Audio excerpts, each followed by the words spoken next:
Mari belajar dari Italia. Apa yang sebenarnya terjadi di Italia? Apa yang bisa kita jadikan contoh agar tidak terjadi di Indonesia?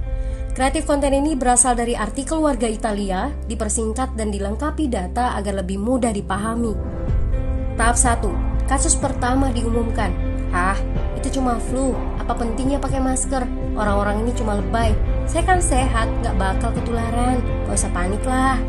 Tahap 2. Jumlah positif COVID-19 mulai naik signifikan. Cuma beberapa yang kena. Yang meninggal pun hanya orang-orang tua saja yang emang udah punya penyakit. Hidup seperti biasa aja lah. Pacaran, nongkrong bareng temen, jalan-jalan ke mall. Tetep lanjut. Tahap ketiga. Jumlah kasus meningkat dengan cepat, berlipat ganda dalam 1 hari. Tingkat kematian pun bertambah. 7 Maret, lebih dari 5.000 kasus positif COVID-19. Zona merah diberlakukan di Italia. Wilayah yang dikarantina hampir 25% dari luas Italia. Sekolah dan universitas tutup, tapi tempat kerja, bar, dan restoran masih buka. Sementara itu, 75% wilayah lain masih menganggap enteng COVID-19. Anjuran mencuci tangan ada di mana-mana, tapi sekadar anjuran dan tak banyak yang melakukan. Tahap 4. Jumlah kasus meningkat pesat.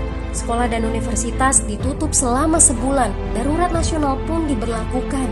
Rumah sakit menambah kapasitas, seluruh kamar dibersihkan untuk memberi ruang bagi pasien COVID-19. Tapi tak ada cukup dokter dan perawat. Ada terlalu banyak kasus pneumonia, terlalu banyak pasien perlu ICU, tapi ruangannya sudah habis, ventilator habis. Pada titik ini seperti kondisi dalam perang.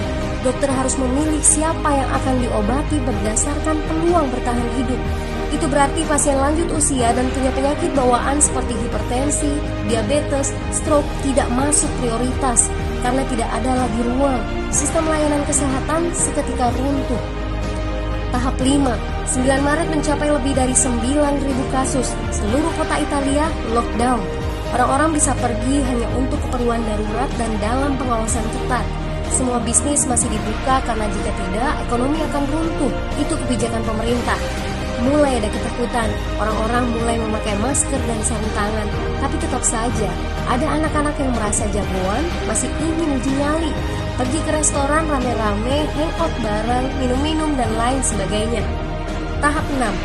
2 hari kemudian pemerintah Italia berubah pikiran. Semua bisnis harus tutup. Bar, restoran, pusat perbelanjaan, semua jenis toko, kecuali supermarket dan apotek. Penyebabnya, karena dalam sehari yang positif bertambah lebih dari 2.000 kasus. Penduduk yang mau keluar rumah harus mendapat surat izin. Surat izin ini didapatkan dari pos pemeriksaan polisi yang disebar di berbagai lingkungan. Yang melanggar bisa kena denda 3,3 juta rupiah. Bagi pasien positif yang tidak mau mengkarantina diri, bakal dituntut dengan pasal pembunuhan, hukuman 1-12 tahun penjara.